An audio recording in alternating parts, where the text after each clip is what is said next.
how to care for loved ones in later life. Now, it's a difficult issue with reports today of understaffing in social care services right across the country. Now, negotiating this complex system can be draining and expensive. But we've asked broadcaster Iain Lee and his mum Linda to share their story. I'm the first to admit that in my job, I've got a reputation for being a bit of a gobby one. Radio with me, Iain Lee.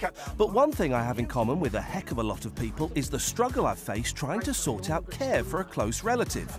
In my case, my 67-year-old mum, Linda. So, I'm off to go and pick up my mum. She's been living in this care home for, I think it's about 11, 12 years, something like that, and they look after her really, really well. But recently, we were faced with the issue that because of funding and money and all these kind of things, that she might have to move somewhere else, which would have been a disaster. Say cheese. Cheese. Mum was just 40 when she was diagnosed with MS. There you go. Up until then, she'd been a sharp-witted, loving mum who looked after us all her life. You were so sweet. What happened? Mum doesn't qualify for continuing healthcare funding. So, under the social care system rules, as she owned her own house and had savings, she'd been paying to live in the home. I used to be pretty good at saving. Oh, you were brilliant at saving. You'd saved £100,000. Yeah, I know. Because you just would squirrel it away. I know. Isn't it incredible? Over the past 11 years, she spent a little under £350,000 on her care. And in September last year, Mum's savings had gone down to just under £24,000. We'd always been told that when she crossed that financial threshold, the council would step in and take over the payments. And so we believed that's what would happen. I think we were a little bit naive. Oh, look at those. I'll never forget the moment the council called.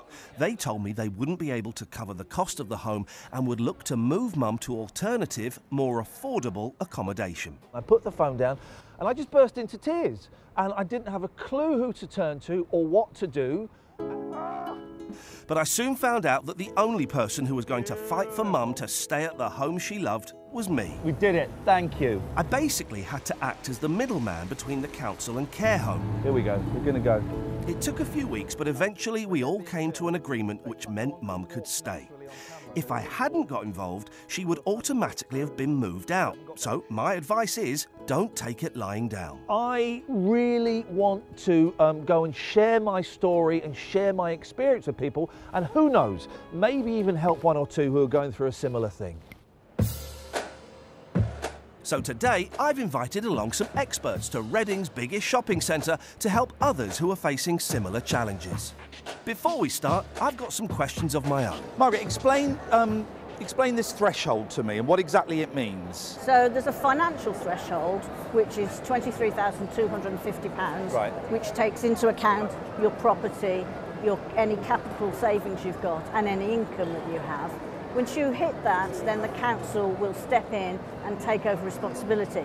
But there's also an assessment of need, because if the council believes that another home can meet her needs safely for less money, then they will offer to move her. If you live in Northern Ireland, the threshold is the same, but in Scotland it's £26,000 and Wales £30,000.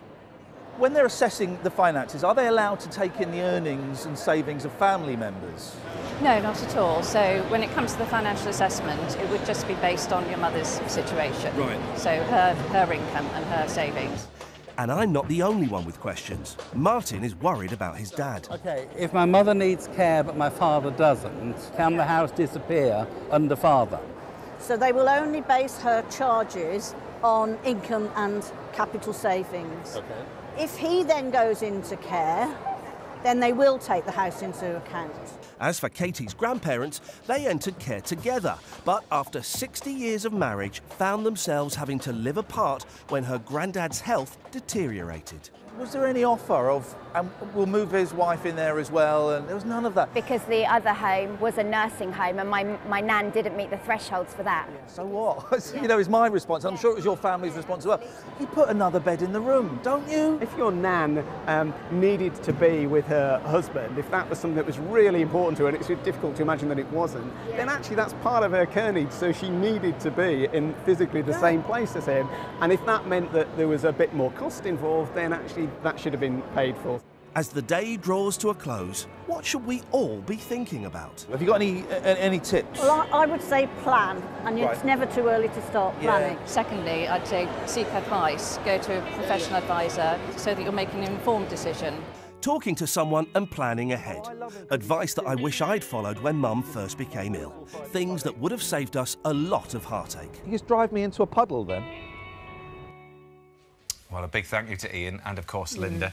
We're keen to hear your stories as well, so please do get in touch if this issue affects you. Now, the Department of Health and Social Care has told us that they're investing more and more money and will soon propose changes to the system to try and ensure that this is sustainable for the future.